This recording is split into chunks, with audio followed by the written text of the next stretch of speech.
Coucou les amis, j'espère que vous allez bien. Moi, ça va super bien. Allez, on est reparti pour une première vidéo d'une nouvelle série puisque j'ai supprimé toutes les anciennes vidéos.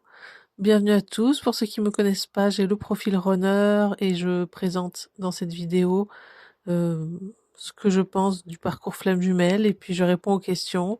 Donc n'hésitez pas à mettre en commentaire si vous avez des questions. Donc pourquoi le runner fuit? Alors en fin de compte, il y a une histoire de polarité.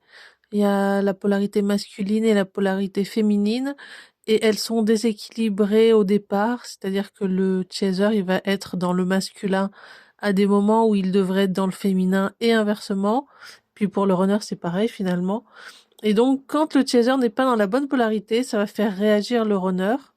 Ça va venir en général appuyer sur son ego et tout simplement, ça va le faire fuir. Donc c'est assez délicat. Si vous êtes chaser, vous n'allez pas vous en rendre compte parce que vous avez l'habitude de parler ou d'agir ou de vous comporter d'une certaine façon, mais le runner, lui, il va voir tout de suite les dissonances et au final, ce qu'on peut dire de manière générale, c'est que le chaser, il va imiter les gens qui l'ont éduqué dans son enfance. Donc le chaser va avoir l'apparence de sa mère, l'apparence de son père, l'apparence des éducateurs autour, mais ne va pas être lui-même au départ. Et c'est ça que le runner remarque. Et moi, j'en parlais encore avec un ami là récemment. Quand il y a pas, quand le chaser n'est pas aligné, ça fait vraiment réagir le runner d'une façon très très violente intérieurement. Ça réveille l'ego, ça fait peur, ça donne envie de fuir. Ça, parfois on a l'impression que le chaser nous manque de respect, n'est pas prêt aussi. On peut percevoir le chaser comme un enfant un peu insouciant qui est pas encore bien éveillé. Voilà, il y a plein de choses comme ça qui viennent faire réagir le runner. Et donc, bien entendu, on peut pas faire semblant. Il faut vraiment que le chaser il soit aligné avec lui-même. Donc, c'est un travail à faire au niveau de son monde intérieur. Surtout, je dirais, le chaser doit se regarder intérieurement, doit essayer de voir à quel moment il est aligné, à quel moment il ne l'est pas. C'est tout un processus. Et ça va avec le système de blessures d'âme, les blessures de trahison, d'injustice, de rejet, d'abandon et d'humiliation. C'est vraiment un gros travail à faire en profondeur. Ce qui va faire fuir aussi des fois le runner, c'est peut-être quand le chaser est trop impatient, il va commencer à être un peu dans son énergie masculine en excès. Il va essayer d'imposer des choses au runner et le runner va se sentir très mal à l'aise et va souvent soit réagir dans l'ego, la colère, soit fuir et faire des silences. Donc en fait, c'est comme si en quelque sorte le chaser, il est normal, il a l'air bien aligné avec lui-même et puis d'un coup, il va changer de polarité, soit il va partir en polarité masculine ou féminine, mais à un moment où c'est pas du tout son alignement naturel. Et là donc le runner va voir ça, va ressentir ça dans son corps, souvent on le ressent plutôt dans le corps d'ailleurs, et va réagir sur la défensive et là ça va activer les mécanismes de défense du runner qui sont finalement souvent la fuite ou la manipulation malheureusement. Et le runner au début, il a l'habitude de réagir comme il réagit, c'est-à-dire fuite ou silence ou voilà toutes ces réactions que vous connaissez au départ. Il a l'habitude de réagir comme ça, donc il ne se rend pas compte que c'est dysfonctionnel.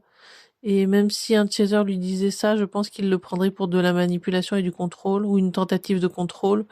Donc ça serait assez délicat.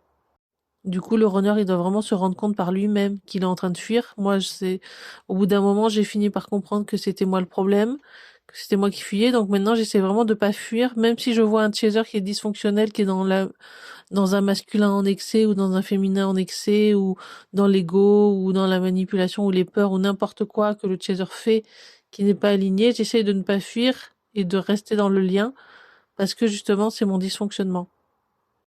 Donc vous me voyez bien parler là, mais à la base, j'étais pas comme ça du tout. J'étais très fuyante, je ne parlais pas du tout, même dans ma famille, et j'ai appris progressivement à communiquer.